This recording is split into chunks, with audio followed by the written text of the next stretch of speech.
All right. Well, maybe we should get the meeting started. Nice. Josh is now joining. Lawrence Is now joining. Does this meeting have an agenda? Do you have the agenda with you, Josh? was it emailed? Oh, yep. Here. Don't worry. I got it. Okay, great. I Thanks. lied. I don't have it. Oh. But yeah, this is good. So, how's your week been? My week has been on and off. I got sick on Monday, Yeah. and then it was getting better. And then on Thursday, we had like a games night at youth. Yeah. And we played bunco, and Fun. of course, I was just like screaming at kids and just like making a whole bunch of ruckus, trying to make things exciting for our students, and it was a lot of fun. Yeah. I think the kids had a whole lot of fun too. It's just I like shredded my my vocals, and so the next day too, I just like was coughing and stuff. But coming around, and I think we're getting better. Especially since I have to do a whole bunch of singing this weekend. 12 services this Yeah, weekend. exactly. It's what it feels like. But yeah. That's all right. Yeah, what about you? Not much, but before I talk about my week, I'll just introduce our guest for today. I'm so excited. So on the agenda, Yo. it says we have the SME, Kevin, but it's not Kevin. No. And it's not Kyle. No. It is the one And only Dr. David. Yes, that's right. No introduction needed in parentheses. So I guess we'll just go at it. Yo. David? I do have a question because Yeah. you had two other names down Yeah. before mine. Uh-huh. So was it like they couldn't make it? And so... So Kevin was our last episode. Oh, okay. And then... we called Kevin. yeah. Well, David's going to be here, so all right, what do you get David on here? Okay. Yeah, and then Kyle was supposed to be our guest after Kevin that day, but we ran out of time. So Kyle never made it? Kyle never made it. No. So now we're on to you. Poor guy. That's all right. Yeah. How's your week been? My week has been really good, actually. Nice. Yeah. Because... Okay, I see A little that. closer to the mouth. Closer to the heart. Oh, yeah. As Closer to Daniel the mouth. says, eat it. Okay. Is that better?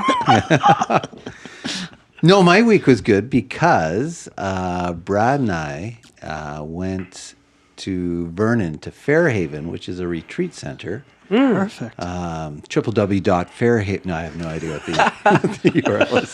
But it's a really cool retreat center. And it's in the mountains. It's on Silver Star Mountain. Oh, the resort there? And well, just below the resort. Okay. And so I go there about twice a year, and it is just like the coolest place to just, So we went there, and we got, we were doing work, but we had a really nice view. Yeah. So it was good. Nice. Yeah. Hung out there for the week, for a couple nights. Yeah. That's sweet. Fantastic. Josh, would you be able to give a little introduction about David? Maybe in relation to other guests who we've had on the podcast. Right. Okay. So we had a couple episodes ago, you might have if you're listening, we had the episode with Daniel and Hannah, and Hannah was referencing her dad, and David's actually Hannah's father. So we got two generations here on our podcast, which is so fun. There you go. Yeah. Thanks for coming on, David. No, I'm happy to be on. Since my daughter's already been on. Yeah, it's nice. Yeah. Good to be on here. Oh, yeah. I've heard many great things About the pod? about the podcast. Is that how you shorten podcast? About the pod? I think so. Yeah. That's what people say. I think that's what the influencers use. The pod. The pod. Okay. Yes. Well, it's good to be on the pod. Fantastic. Yeah. I'm glad to have you here. Mm-hmm. So, as the more senior one, I know this is a little weird, but that's fine. It's a little strange being on a podcast, hey? Like it feels. Why I was chuckling is like, I think you're just going to make up a question. just pull one out of the air.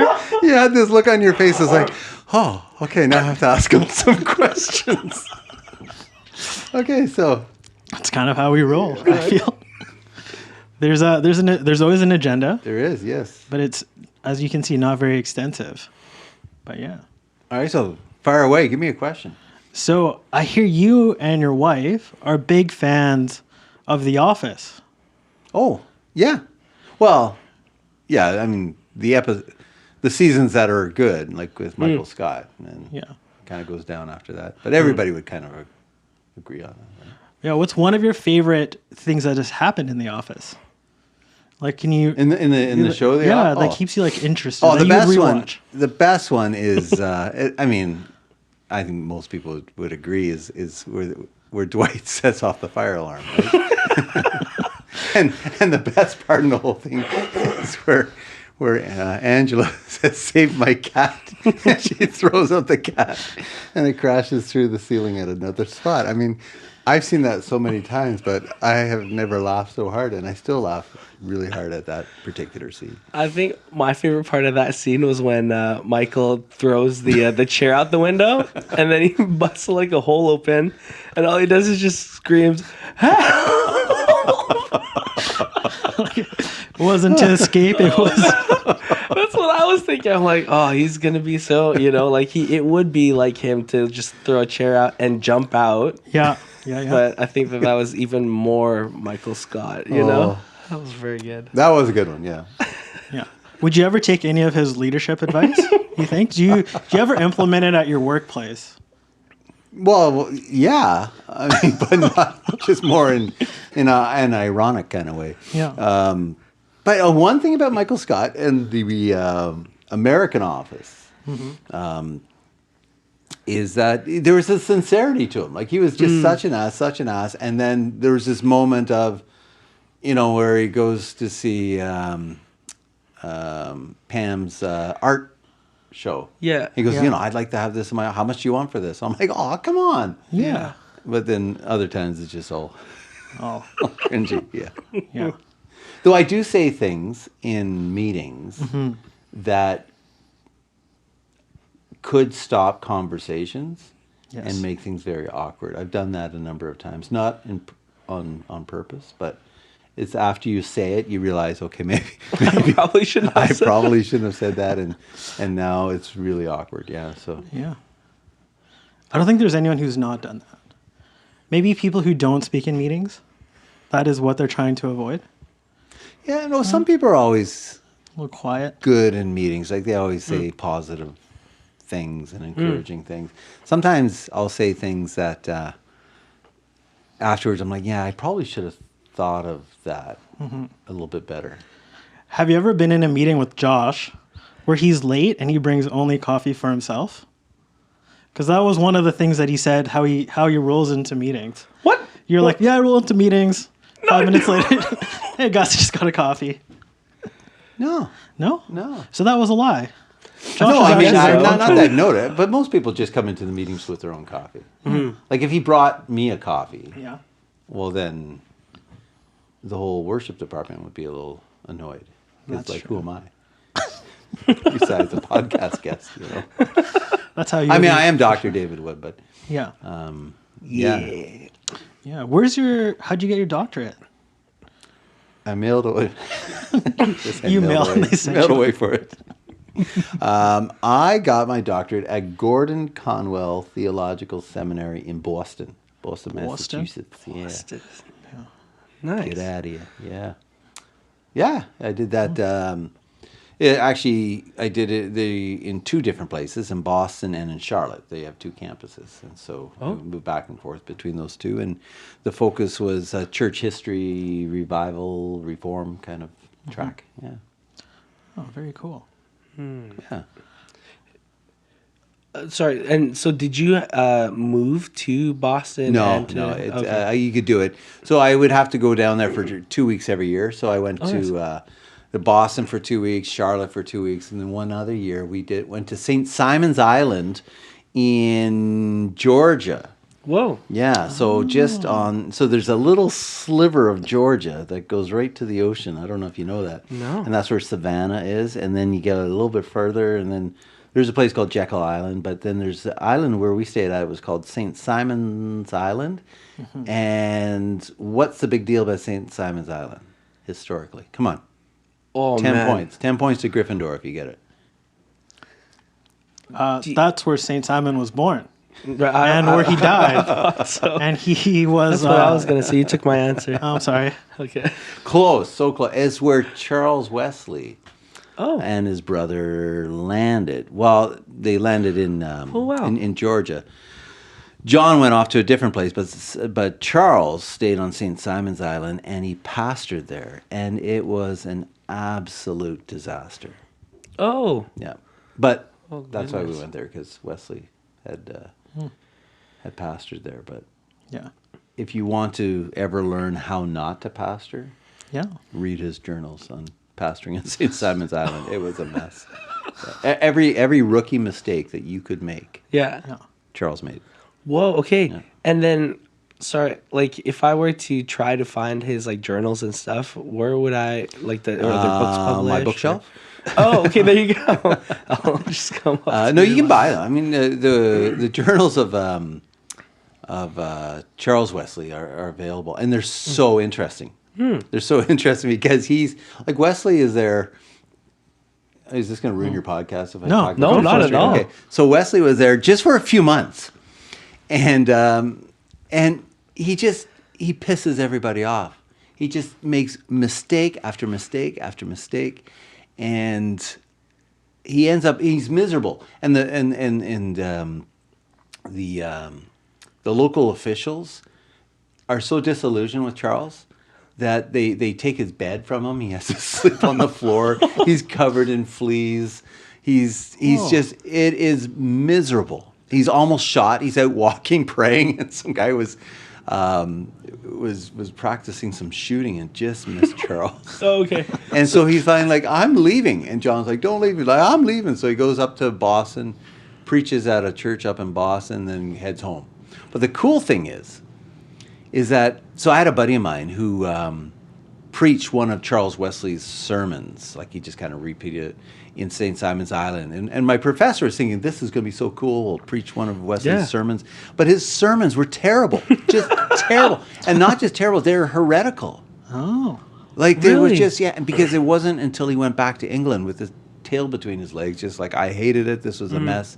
He encounters a Moravian who actually leads him to Jesus. Very cool. And then his life begins to change. What is a Moravian? Well, glad you asked. Yeah. A Moravian Are they like a is- Raiders of the Moravia? No, that doesn't make sense. Go ahead. Moravians is a group of Christians from a particular part of Europe Okay. that were kind of your first evangelicals. They were evangelistic. They established not so much churches, but places of gathering all around the world. They were the first, like they were missionaries to every part of the world. Like they're incredible, very lively in their faith. They were known for their hymn writing and hymn singing. And one of the guys I worked with, who was in my cohort when I was doing my doctorate, was an actual Moravian pastor. Whoa. Yeah, Cool. so he's a Moravian pastor in South Carolina. But the Moravians are everywhere in the 18th century. Everywhere you see revival, there's some kind of Moravian connection. Yeah. And it was the Moravians that were singing worship. They were singing hymns on a ship when in the middle of a storm, and John Wesley's on this ship. So Charles's brother, and he's afraid that the ship is going to sink, and he's scared to death. And he's like, who does this? Who sings in the middle of a storm? Well, these Moravians were singing. And that was what later on led John Wesley to Christ. Oh, wow. By the example of the Moravians. So they're everywhere. And so they're incredibly evangelistic. Interesting. There you go. Never knew. The more you know. Wasn't it also like some of the Moravians who volunteered to jump into a slave ship to become slaves themselves? There is a story, in the West Indies of people who would offer to replace or substitute themselves for slaves. So you do get that story, but then you also have Moravian churches in the South that we're pro-slavery. So it's kind of a mixed weird. bag. Yeah, You gotta yeah. be fair on that one. Yeah, Yeah. yeah. Interesting. Okay. That's cool. That's something. Yeah, that's very not well known by myself. Maybe by others. It's very not well known, but actually not many people know about the Moravians. But if you study, like, so I study the 18th century. That's where I camped most of my the work that I did in my doctorate. And in the 18th century, these Moravians are everywhere. But the problem is they're not very good church planters. And so they influence everything, but they don't have a long legacy. They kind of disappear. Yeah. And they're replaced by evangelicals.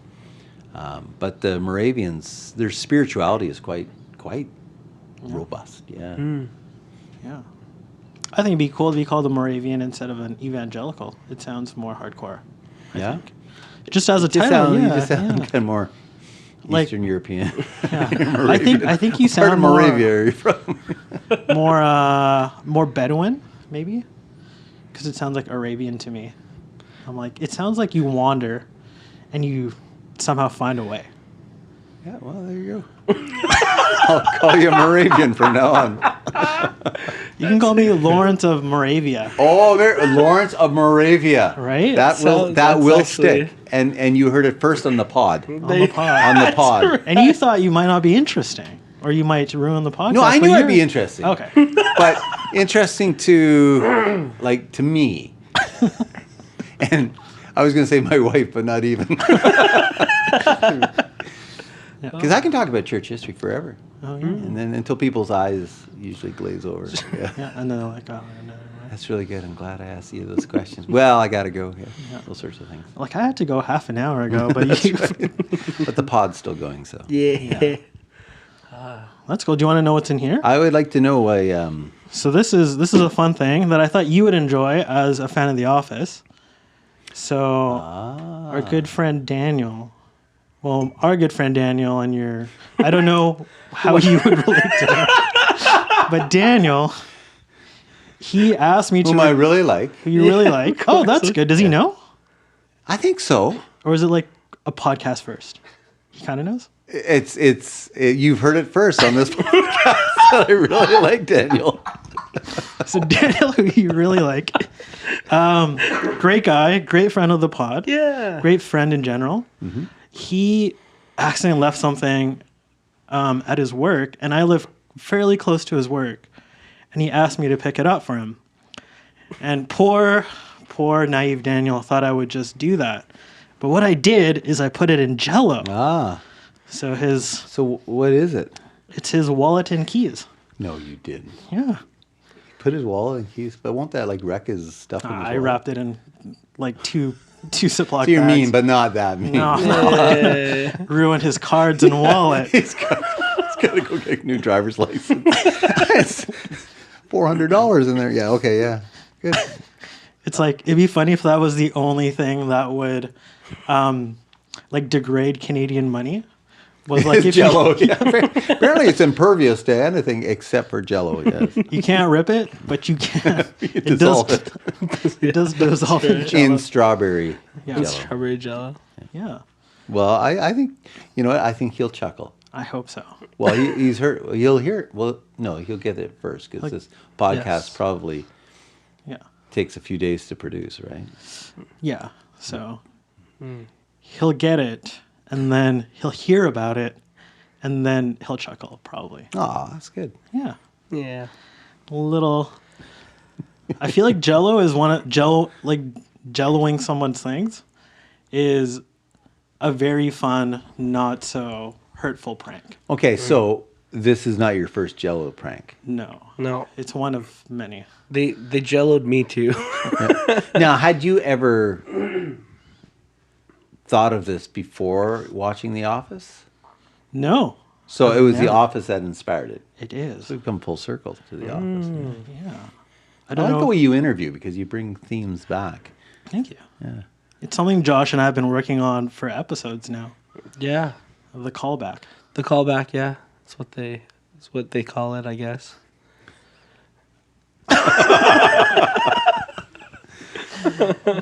But yeah. Yeah. No, that's fun. Oh, I was gonna ask you something, but then I Do you forgot. like So, ice cream? what's your favorite ice cream flavor? You like sports. You like sports, right? Do you like, Canucks? do you like stuff? No, well, that's one of our like go-to questions, like for middle school. We Yeah. always ask them, "What's your favorite ice cream flavor?" And then they say something. You're like, "Me too," and then it's like instant connection. Yeah, except when they say like cotton candy ice cream, Yeah. because I don't know if I can do cotton candy No. ice cream. It's like way too like extreme for me. So how do you connect with them if they say cotton candy ice cream? That's interesting. Yeah, I Like say you do the alpha. That's how interesting. that's I go. You would like cotton candy because cotton candy's pretty great. And then they're like, "You think cotton candy's great too?" I'm like, yeah, Oh, well then. yeah, Yeah. So you get there. And even if you couldn't do that, you say cotton candy. Candy. Who doesn't like candy? yeah. Who doesn't like candy? I one thing that I picked up from my other friend Jeff, he's a youth pastor there at a Peace Portal. I can say that maybe, yeah. When there's a kid that comes in, it's like, "Hey, what grade are you in?" He's like, "New kid." It's like, "I'm in grade 7." And he goes, "Dude, grade 7 were the best 2 years of my life,"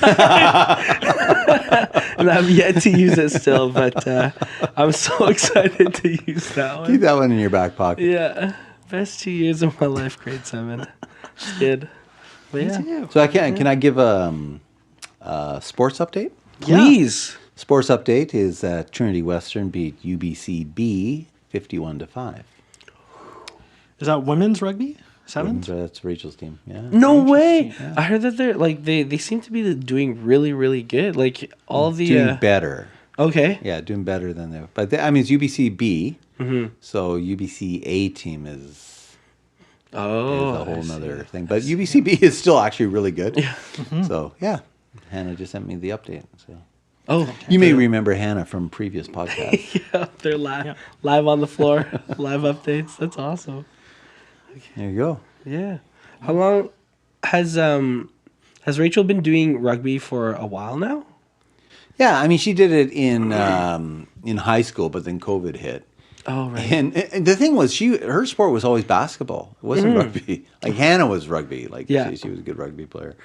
But Rachel didn't do much of the rugby. Did a little bit in her final year, but then they said, well, you should try for a scholarship at Trinity Western. So she got a scholarship and she got there to play rugby. But then they got a good coach there, and so she's just really she really enjoys it. Yeah. Okay. Cool. Like, did she know that she wanted to do like rugby out of high school? Like, I think what was her decision there? I think she she wanted to go to Trinity Western, and she enjoyed rugby. Again, her sport. She was a much better basketball player than rugby player. But like when she graduated from high right. school, but yeah, I mean, she wouldn't be able to get a basketball scholarship because she's not tall enough. Yeah. No, that's But fair. but she liked rugby, and then when she started playing rugby at Trinity Western, her skills just improved, and the team, like they were terrible, right? When she first started, like the whole team, because they had only been around for about a year. I think the program will only be. Oh around really? For, yeah, Okay, there the you go. women's rugby. Okay. Yeah. And so every year they've gotten better, though. They've that's recruited amazing. well, and I think they're coached well. Yeah. Yeah. So yeah, it's kind of cool to see. That is really sweet. I would never have thought that she was into basketball. Because Yeah. I've never heard her talk or have seen her hold one. She is actually, in her day, she was a very good basketball player. All right.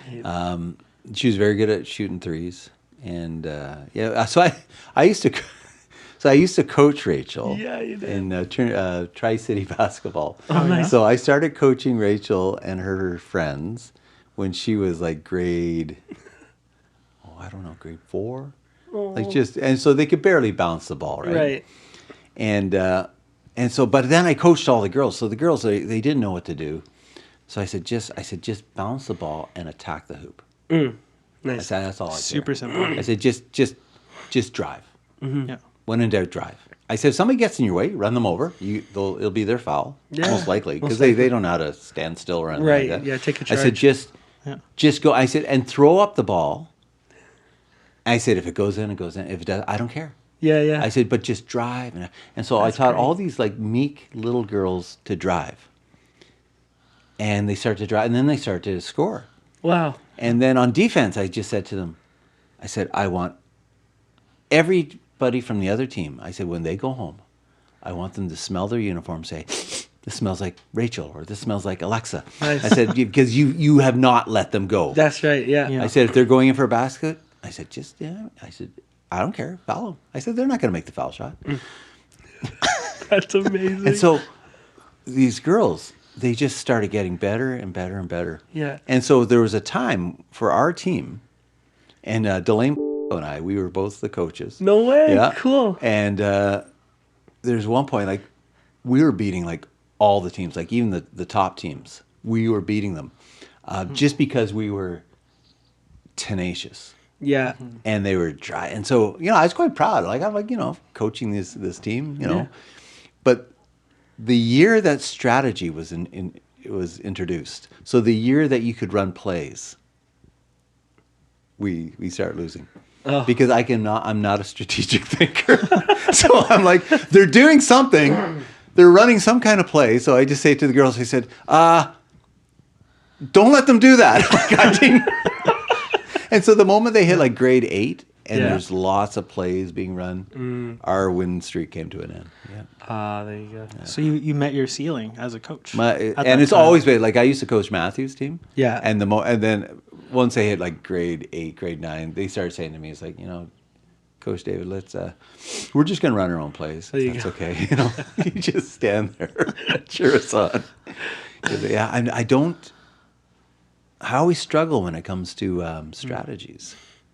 Like in any sport. Like, I played soccer for years, and there would always be like, the team would be doing something, and I'd be like, I have no idea what they're doing, but they're scoring. Yeah. It's like they're playing chess and you're still playing checkers.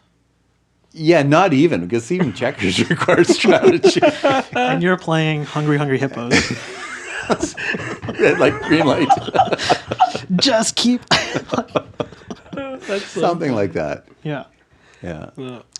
I was like that too. Like, when it came down to like basketball, which I feel like is my pops played it and stuff like that. You're a good player. I've seen you play. You're really good. Yeah. But that was like, so I had the same problem where I knew how to physically play basketball, but the movement and the play making and setting screens for other people to screen other people, like setting screens for the screener. I'm like, what? I don't just give me the ball. Let me shoot it. You know what I mean? Like, just tell me what to do. Tell me, I don't want to read nothing. Just And so, like when it came down to like high school basketball or like joining like a organized basketball, like I was so lost. I just like played with my friends on the playground. That's all I love to do. So I remember I'd be playing soccer and I'd be running. This little guy on our team was like,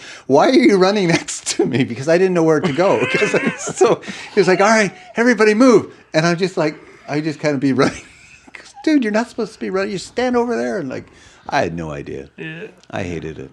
Oh yeah. The sport I hated the most was baseball. Oh yeah. Oh, I hated baseball because there's so many stupid rules, right? Oh, like right. I get to first base, and they say take a lead. I'm like, wow, what's that? Go off the off the base a little bit. I said, all right. And then some guy touches me and he goes, you're out. I'm like, no. Yeah, you're off the base. I said, you told me to go off the base. So nobody would explain the rules, and so I just said it was a stupid game. Yeah.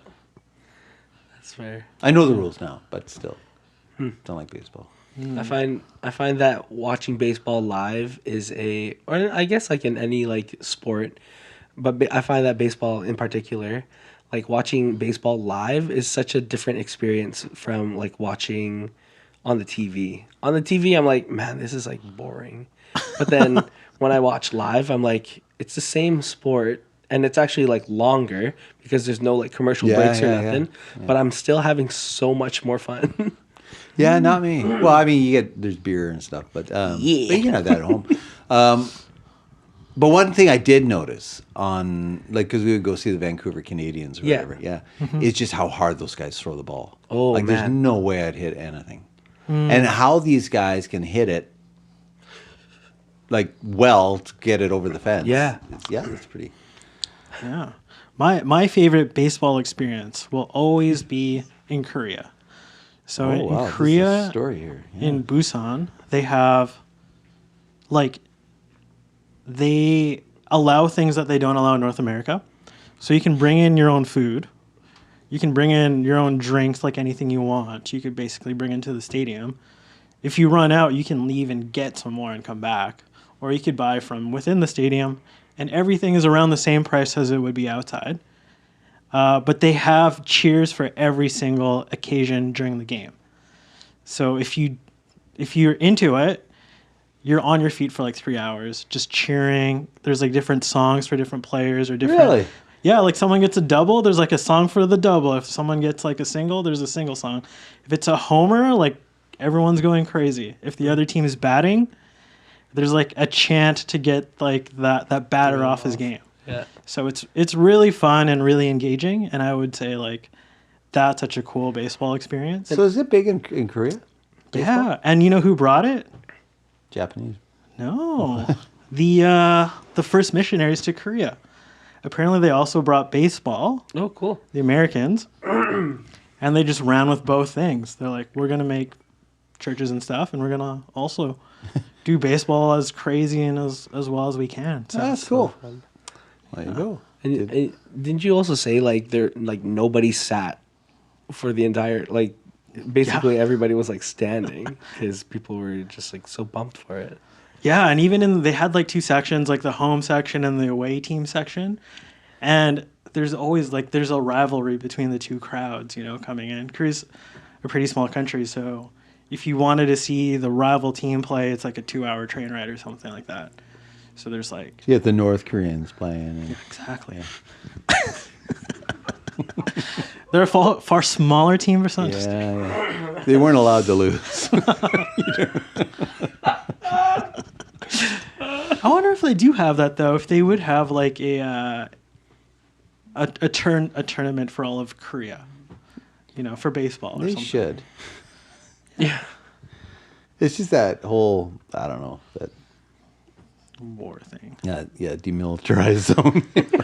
Have you been to Korea? No. So in the demilitarized zone on the South Korean side, there's like a theme park. Yeah, almost. I know. Yeah. My brother's been there. Yeah. What? There's like rides. There's like RVs that are permanently there. Really? So if you want to camp, you can camp in the demilitarized zone in like an RV campsite.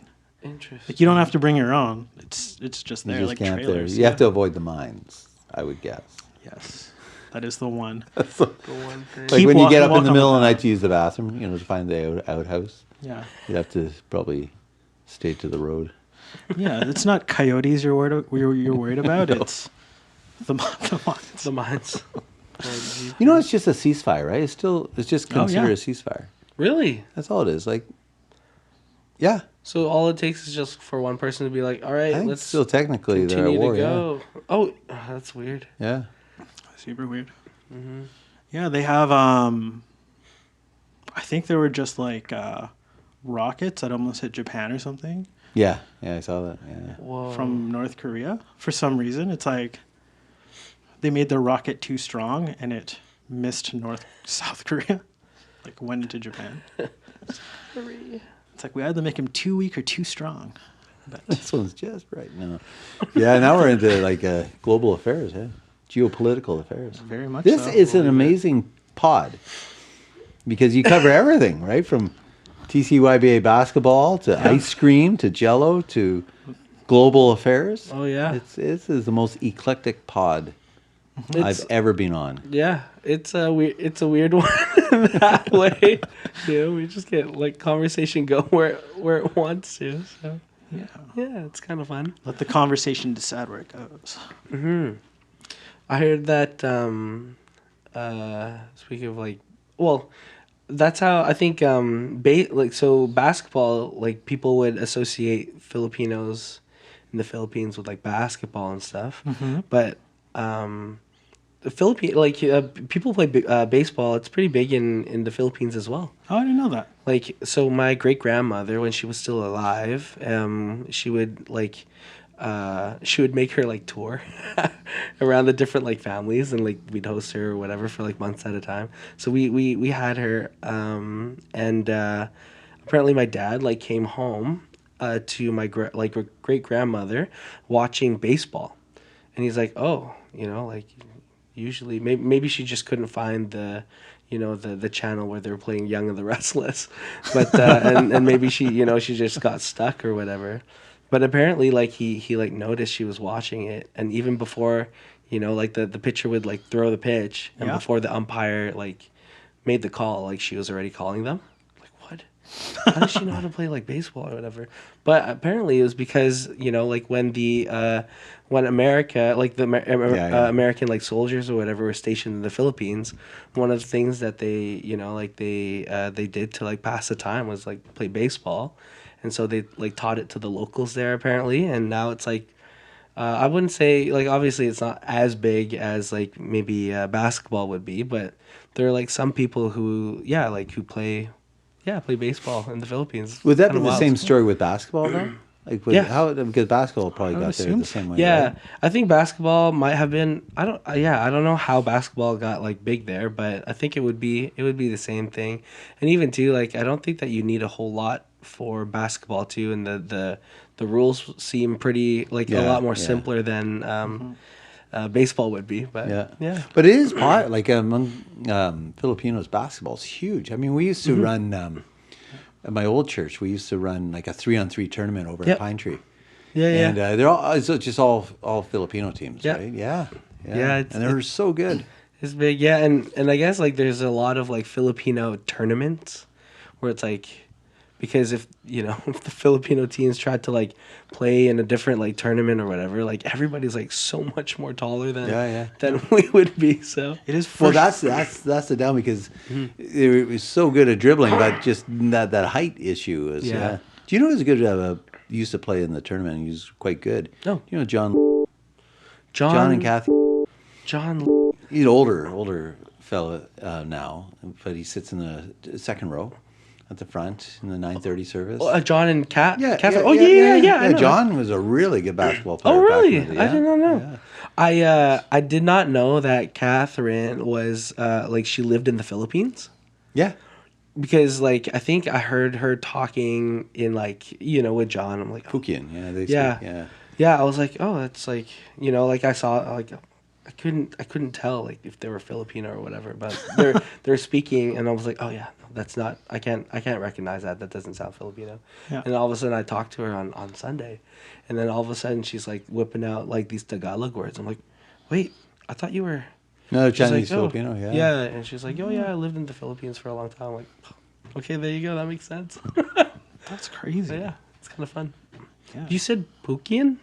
Oh, they speak Fukian, like Fujianhua, which is most Chinese Filipinos originally are from Fujian province I see. and moved to the Philippines, and so most of them speak the dialect. which Got is you. called Fukian. Yeah. That makes sense. Oh yeah, that was one thing about David too. He you spent a little bit of time in China. I did, yes. And you could speak. Is it Mandarin or Mandarin, Mandarin? Yeah.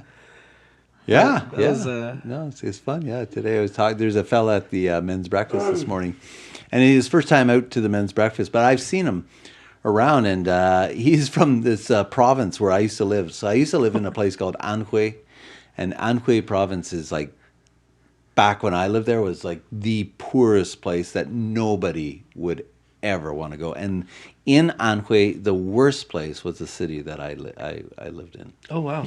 But I enjoyed it. I had a great time. But I remember when I was first planning to move to China, I had a classmate back in Toronto, and he was from Wuhan.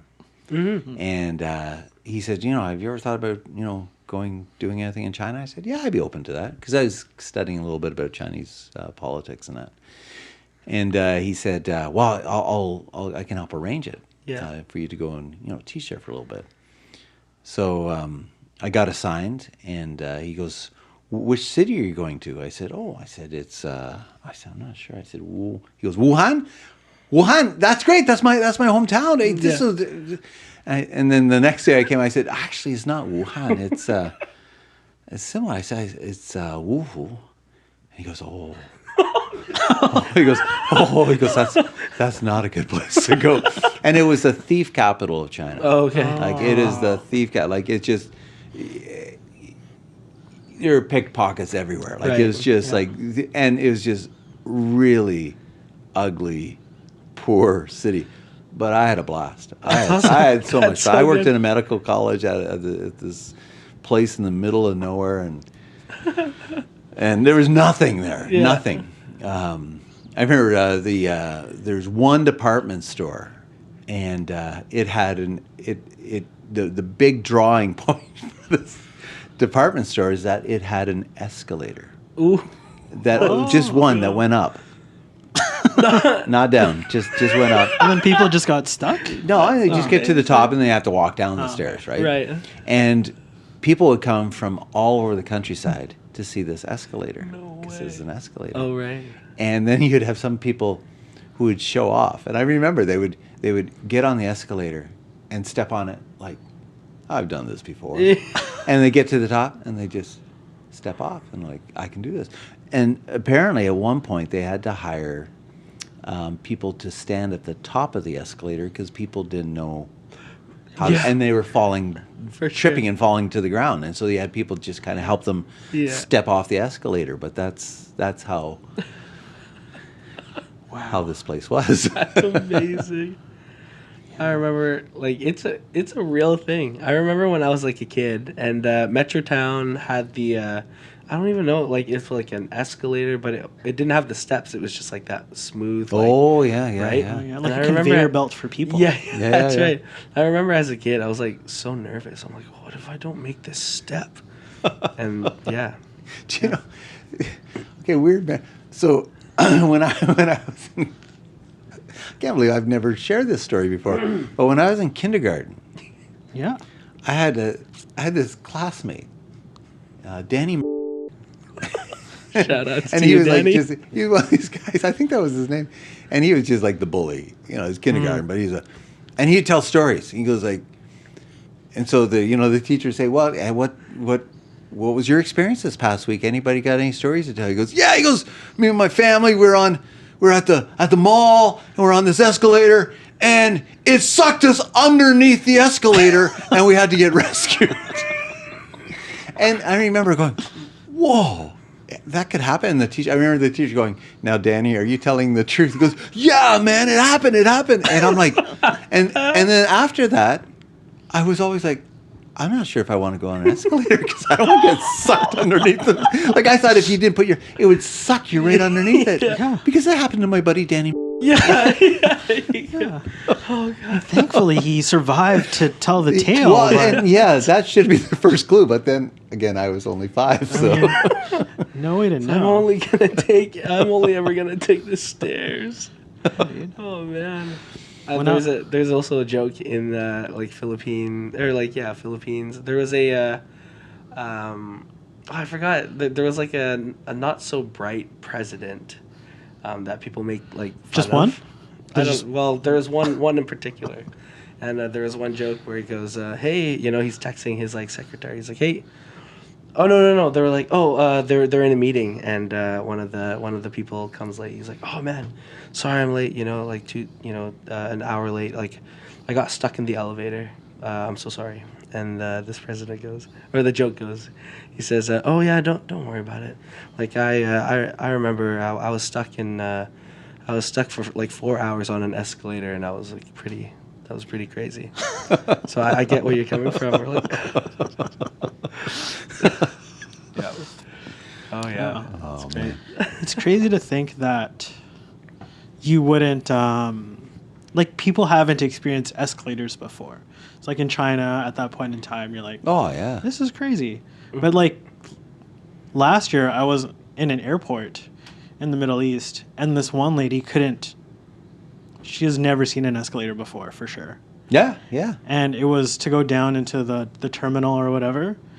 And I think like 3 people like lifted her up and put her on the escalator and stood there with her and then lifted her up and took her off the escalator. Yeah. Oh, She's wow. like an able-bodied woman, but just Right. like fear gripped her or something. and she could not Wow. do it, and there was no I guess no other way to get her down. Yeah. So these three, yeah.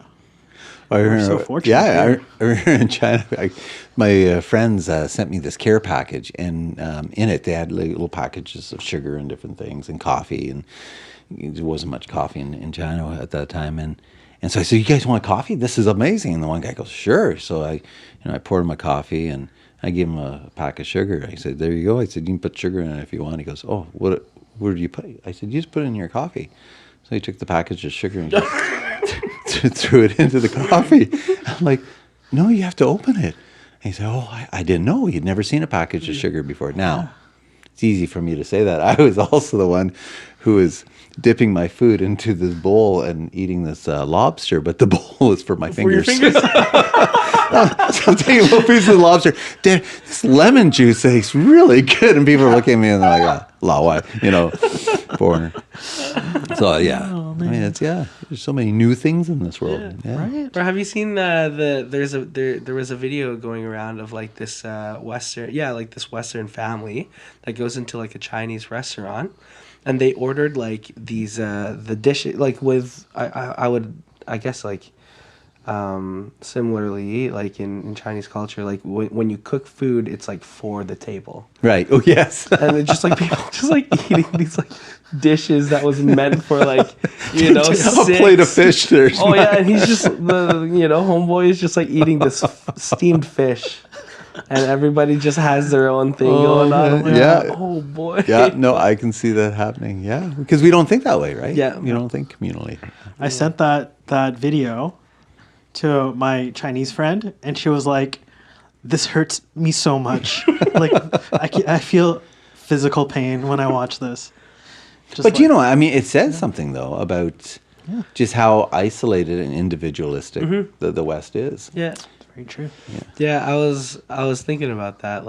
I was thinking about these Filipino restaurants, or what it could look like for a 3-star Michelin 3-star restaurants or whatever, Filipino restaurants. And I was thinking could you make it authentically Filipino? But but in my mind I'm there's nothing about Filipino food that's sexy, because you just you serve the food in the pot that you cooked it in. You just plop it down in the in the middle of the dinner table, and then you have your big vat of rice as well, and you just ask people to take some and eat it, because everything about that the culture is communal. Everything is community. Yeah, but there's something to that. Yeah. It's much different from here. Yeah. But yeah. Well, I think it's about that time for we do a shout out and thanks towards the end of our podcast. To your sponsors. Yeah. So thanks to no one for sponsoring us. You guys are great. If you'd like to sponsor the pod, somehow contact us. Yeah. But if you have any people you'd like to shout out, anyone you'd like to thank, just in general. Yeah. Is there? I want to thank you guys for inviting me to the pod. Yeah. And the experience that I had this morning, this was really good. Yeah. Well, I'm not supposed to probably say the time of day. So on this particular day. Yeah. At this particular. Because then it's just kind of transcends time, right? Yeah. Nice. There Got you it. go. David, would you want to be on at another episode? I think it would be so fun. Sure. Yeah. Well, let's see how this one goes over and be oh, he's back again, and viewership drops from 3 to 1. I was gonna say, drops 66%. Yeah. It's just Danelle. It's only Danelle left. It's just Izzy. She's just being kind. It's just Izzy. She's like, I started this. I want to see how it ends. Oh, Daniel will probably listen. Yeah. Daniel. Oh yeah. Yeah, they're still vying for top spot in our fans. Yeah. They're still trying to jostle for that number 1 fan position. Yeah, maybe next week we can talk about a shout out to our fans. We put out a question, I think, or one of them put out a question on what they should be called. And I think that we can cover that in our next pod. What our fans should be called. Taylor Swift has Swifties. And Beyonce has the Beehive. Yeah, and Lady Gaga has The Gagalonians. Gagalonians. Is it? Yeah. Okay. Probably not. Probably. But yeah. Yeah. But yeah, we could discuss that. Meeting so shout out nights. to our Meeting fans. nights. Meeting, yeah. Meeting nights. Meeting. Agendodians. Agendites. Oh, I Agendites. I think that was one of Agendites. Courtney's. Yeah? Yeah, Well, she. there you go. I think she posted that. Nice. There you go. Yeah. Yeah. Well, yeah. Any shout outs, Josh? Shout out to was it Cold Pro? Probably should have taken it earlier this week, but We are sponsored by Cold Pro. Something that Josh has not taken. no, You need to take it, man. I need to. It will help. Maybe I'll Yeah. stop by the drugstore later. Yeah. Yeah. Cool. Shout out to drugs that help you, and the people who help distribute them. Aw, Yeah. that's kind of warms Because your heart. it's a time of the year, where like people need like a Tylenol or something. Yeah. I'm just happy that we can get them. We want to Absolutely. thank all the Tylenol producers Yeah, in the Lower Advil. Mainland. Advil, Aleve. Big pharma. Big Pharma, Big Pharma, yeah. yeah, Small Pharma, Oh, yeah, not just the Big Pharma. all the pharmas. All the pharma. Yeah, Everyone- cough medicine, the Buckley's, Mr. Buckley, Yeah. Minister. I think it's Doctor. Dr. Buckley. Yeah, sorry, he didn't go to medical school to be called Mr. Buckley. Yeah. That's correct. That's what they say. Great. Yeah, David, Well- thank you so much for sitting here with us. and You're welcome. being on Thanks the for pod. having me. Josh, as always, great to see you. Yeah. Producer John, thank you so much for doing all the setup, getting Yeah. all the gear With the fortress. with the Fortress. Cool. All right. Thanks. Meeting And adjourned. signing off. Adjourned.